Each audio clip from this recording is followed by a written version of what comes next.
Nung nawala kayo ni Antoinette, may time na hindi ka na rin nakakatulog. Umiyak po. Umiyak ka? Nagsisi ka? Kasi after namin maghiwalay, siyempre ako, kampante pa rin. After 1 week, wala pa rin paramdam. So pumunta ako sa kanila. Then, nakausap ko yung mama niya. At ang sabi ng mama niya was wala na po siya. Yun po yung time na nag-indang na po siya para sa college.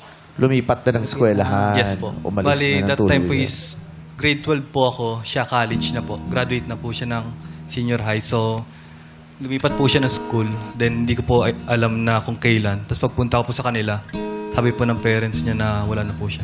So, umuwi po akong wala. Di mo inakalang tototohanin na niya this time. Oo. Nawala yung nakasanayan niya. Yes. Nawala ka sa comfort zone.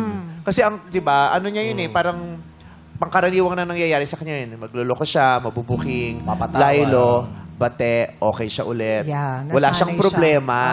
Oo. Doon, nagkaroon ng problema. Ay, nasira yung routine. Paano na to? Hindi ako sanay sa ganitong routine. Yes. Yun ang naging effect sa'yo. Pero when you left, was it a...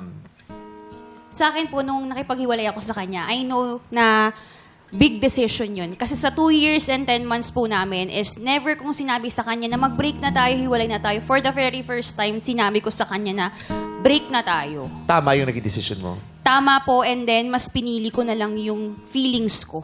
Kasi ang hirap masaktan ng paulit-ulit. Yun lang po yung inisip ko. Hindi ko na Hindi inisip ka nagsisisi. siya.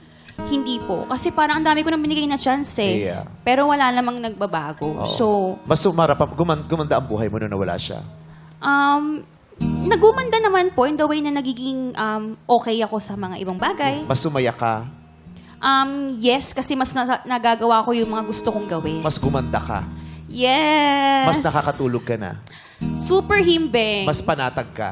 Kampante po talaga. Deserve mo yan. Yes. Oh, yes. Deserve mo yan.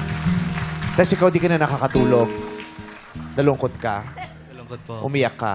Sobra May po. mga times gusto mo matulog pa, ikot-ikot ka lang pero hindi ka mapikit. Opo. Deserve mo rin yan.